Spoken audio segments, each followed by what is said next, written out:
Hey everyone, today I wanted to go over my approach to a Super Saiyan sound effect. Now I know it's not 100%, but I felt like this was a great opportunity to explain about granular synthesis. So let's start with the beginning sounds. I have this arc. It's nothing more than like kind of an electric arc, and it sounds like this with all the processing. Now if we were to take all the processing off, we can hear that this is nothing more than just electricity. I found these samples from old black and white movies, and I find kind of a lot of good stuff from really classic movies, like just listening to how they used to do it, because I have just such an appreciation for the way they did sound design back in the day. This sound consists of not that many plugins. We added a compressor to tame everything. We added a sub bass to give it some emphasis in the low area. I'm using the deep club kick, and then here was kind of what made the sound the best.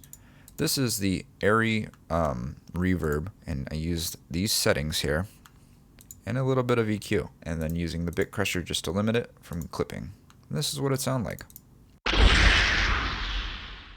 For the next part of that sound, we used a logic loop here.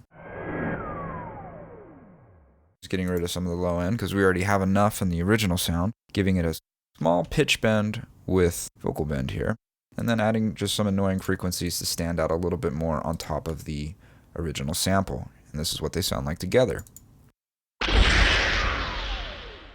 Just gives it a nice little tail on the back there. So now let's go to the biggest part of the sound, which would be Goku's Aura.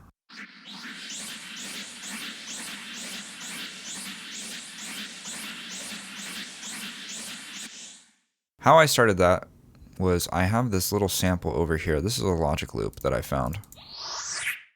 And I thought in my head that might work. So I put it in Alchemy. Now you can just drag samples down here and you'll get a little pop-up window that asks how you would like to sample it.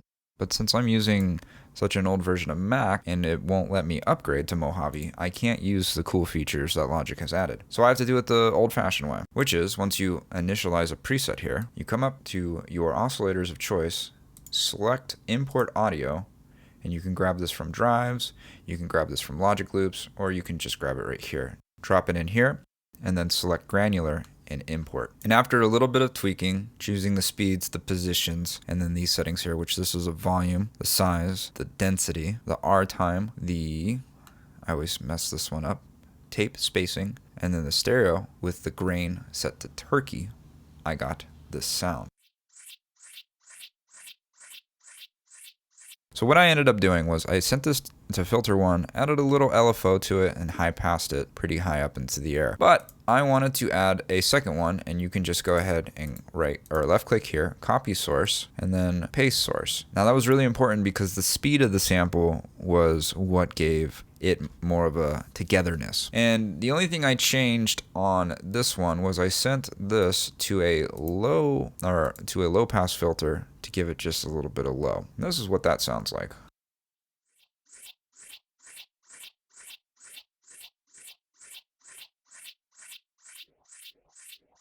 This oscillator will come in handy later. So let's talk about the processing. I started doing all this, and the first thing I added was a distortion that was crazy loud.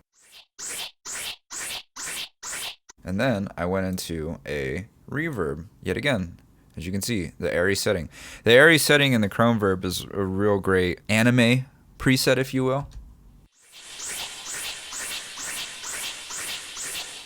Now that was too crazy and I needed it to be tamed, so we used the Valhalla frequency echo, if you will. And this is actually a free plugin.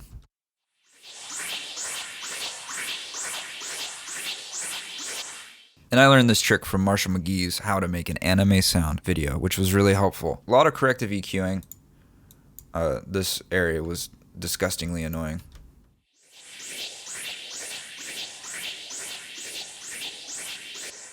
And then we added some saturator. And this one I wanted to focus more on the more mid to low frequency, because in Goku's Power Up Aura sound, there is definitely some type of 500 hertz sound. So let's go and we'll mute this and we'll just listen to this bus.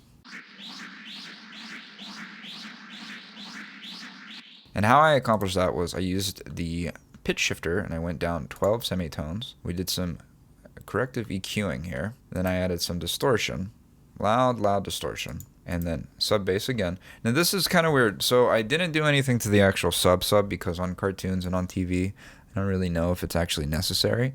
I don't have a sub to listen to anime with, so I just kind of put 2 and 2 together. So I wanted it to be more focused on just these 500 hertz frequencies. Then more corrective EQing, and then I made it mono. Then I summed these 2 together, and I made it mono one more time, and then I just added some multi-band compression. I learned a trick from a sound designer that said you want to really be careful about the top end frequencies because in movie theaters they're horn driven, and so the top end can be a little bit harsh. So I started kind of trying to tame down my top end more and more.